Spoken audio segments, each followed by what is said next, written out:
Good afternoon. My name is James Kane. I'm sitting here with Mr. Brandon Harris, class of 2016 EMBA, Kennesaw State. And Brandon asked me to meet with him today to talk about some future expectations after the program, some goals, expectations, and maybe the way ahead. So, Brandon, thanks for having me here today. Pleasure. So first off, what I'd like to do is maybe ask you a couple key questions. What would you like to achieve after this session? Probably sit here for about 15, 20 minutes or so. What would you like to achieve at the end of this session here? I think my main goal would be to try to have a better sense of direction, a better sense of options on what path I would like to take post EMBA. So just come up with some ideas and some game plans that I may or may not take, but there's options in general that are available to me in the next year or so. Okay, good. With that, what would be your perfect world? I don't know. My perfect world would probably be to maybe remain where I am, or another option would be some job that would present itself that I would find more rewarding or more fulfilling than my current job that I'm in now. I mean, that's my main goal. I don't generally pursue options that I don't think are more fulfilling than what I'm currently doing. And as I mentioned before in previous classes, that I'm somewhat different than the rest of my fellow EMBAers, in that I didn't come in here hoping to utilize my EMBA for any kind of professional growth as far as promotions or anything to that effect, because I'm in the educational system where it buys me nothing. But what I did want is a possible option or opportunity that it could possibly create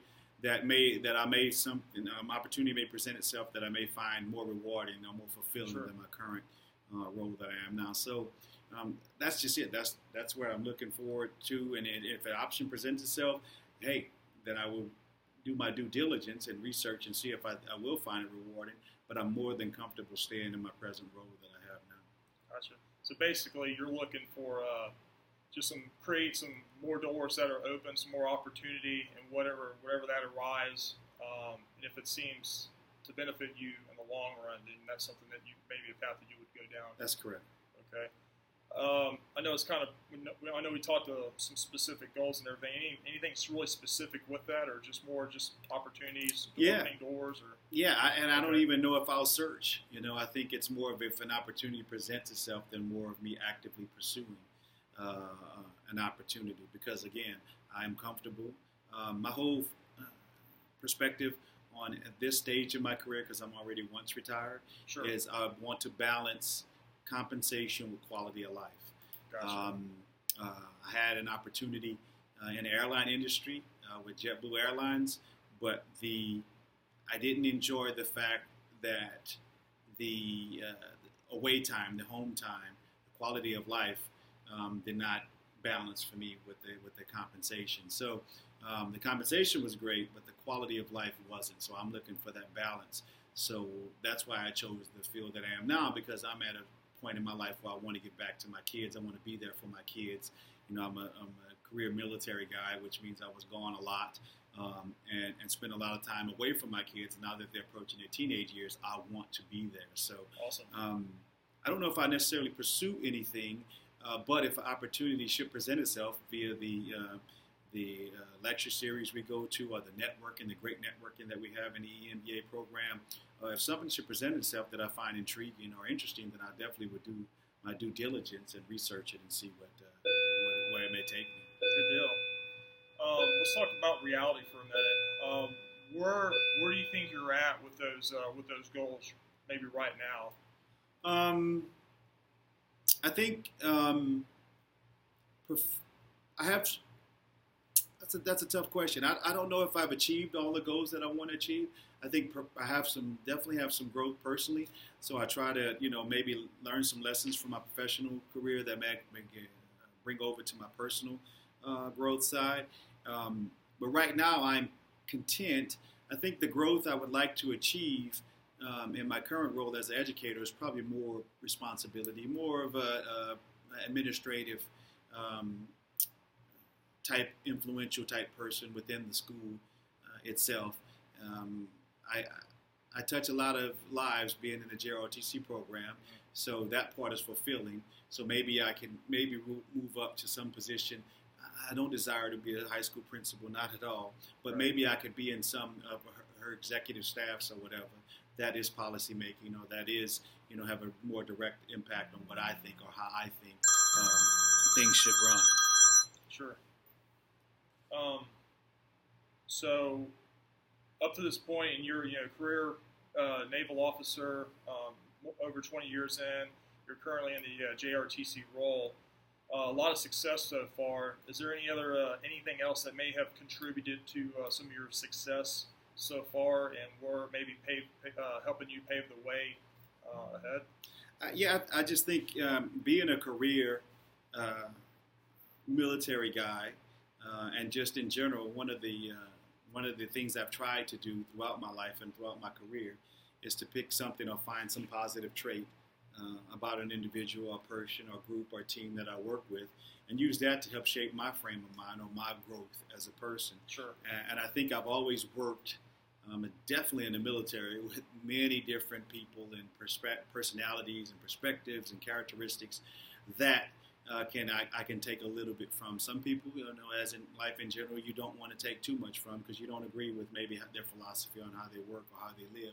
However, you can find some positive in mostly anybody. So being a career military person and working with some of the greatest individuals I've ever worked with in my life, being in an educational system where you find some of the most passionate individuals you ever work with in your life, and now being surrounded by EMBA students who are, again, passionately success-driven and all different kinds of personalities and traits that I may pull something from that may help me grow as a person, both individually and professionally.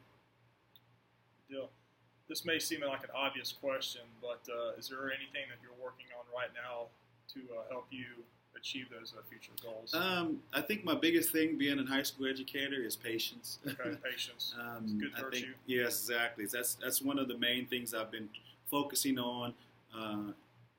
Traditionally, I've had a lot of patience, but again, coming from a military background, if you need something done, especially in a supervisory position, people do it, and you get it done. You tell them, this is what I need done, this is how I need it done, and this is when I want it done, and it generally gets done. If they don't, people get fired or don't get promoted. So when you come from an environment of a can-do attitude to come into high schoolers, where you really have to motivate them to do, because they lack that drive, that determination, that goal. At least some of them, not all of them, lack that. You have to have the patience, and you have to realize that, hey, these are just high school kids. These are not sailors and soldiers that are marching to the beat of your drum. You can influence them to hopefully march that way, but some of them have their own route, own plans, and there's nothing you can do immediately to touch them. So you have to find different ways. In education, we call it differentiation. So we try to find some ways to reach them, to make them come aboard and be aboard with the game plan we have that. So that's what I'm working on most. And that, being a father of teenage kids, I can carry that over to my personal life as well and exercise some patience with them when they do things that I'm experiencing with these high school kids. I'm like, oh, that's typical of someone your age because I'm dealing with that now. Absolutely. Anything that you think that might be required of you? I know we hit on a lot of topics, but anything specific that might be required of you to, I guess, catapult you towards those goals? I think I definitely need to be a time manager. There's a multitude of things going on in my life right now, professionally and personally, with school, the extracurricular activities, my children, so I find myself being pulled in a lot of different directions at the same time, and having to manage my time wisely. And if I am truly going to attempt to grow or achieve any of these goals, I have to find the place and time of the day to dedicate to making that aspect that I want to make better. Because you don't work on anything, it's not going to improve.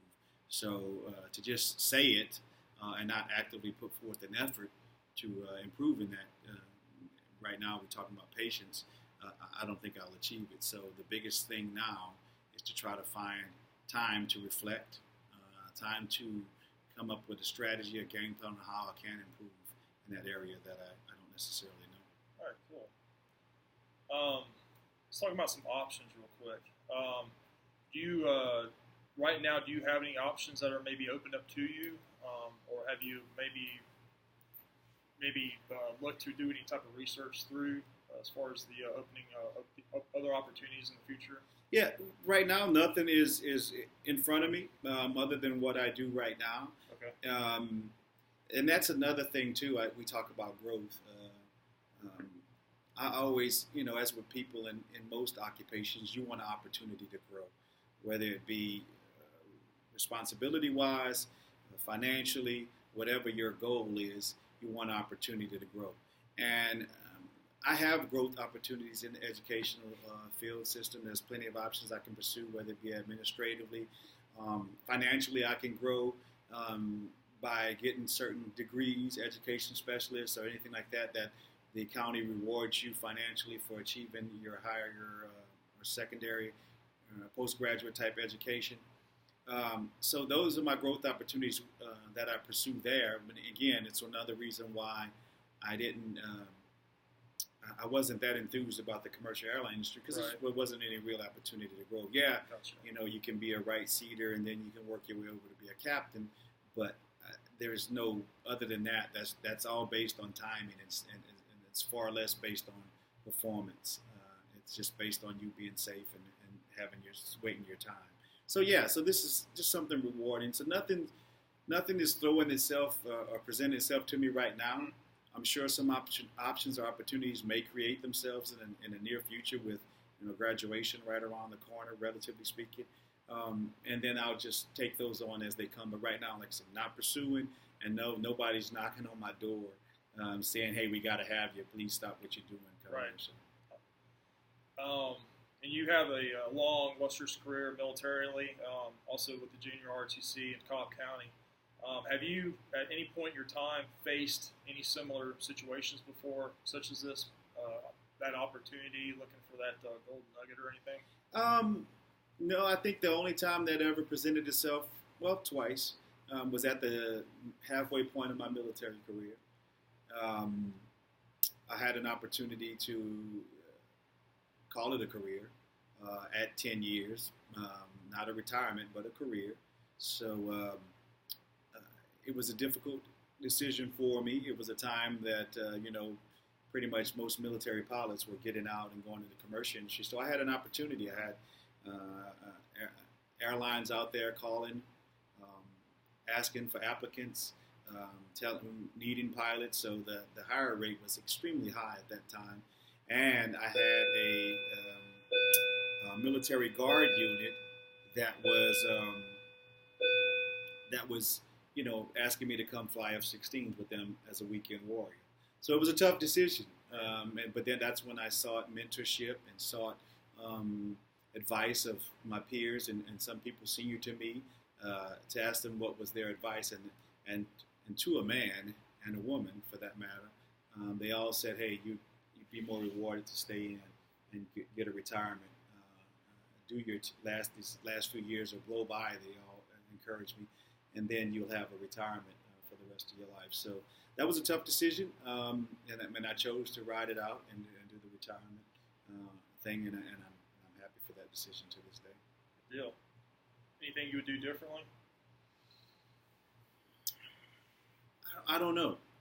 I think life is built to learn from your mistakes and learn from your lessons. So I don't know if I would do anything different in my professional career. No. My personal life, sure. Yeah, there are probably some decisions we all have that. that I definitely won't make again. But professionally, no.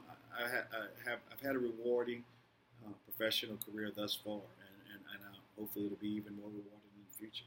Deal. To wrap this up, kind of close everything out. What's some of the steps that you're taking right now towards that? I'm just trying to, like I said, do the best I can in the EMBA program, maintain my time, manage my time properly so I can devote the proper attention that I need to the EMBA program so I can maximize my learning and my growth within the program. And just carrying that over to my my professional career now and being some of the things that I am learning to pass it on to my these high school kids, so that hopefully I can touch one or two of their lives and influence their future in a positive way. So, yeah, that would be about it. You have any timeline or any start time that you like to? Oh, every day is a start for me. Every day is a new day, a new beginning, and something that I hope to change and build upon from the previous day. So I'm not one that sets traditional timelines. Sure. I just, every day I'm looking to change. Awesome. Any questions for the good of the group or anything? Any open? Anything that we maybe haven't covered? It was great. No. Mr. Harris, I appreciate your time. I hope this helped you out. Yes, sir. Appreciate it. Hope we can do this again soon. You got it. Appreciate it.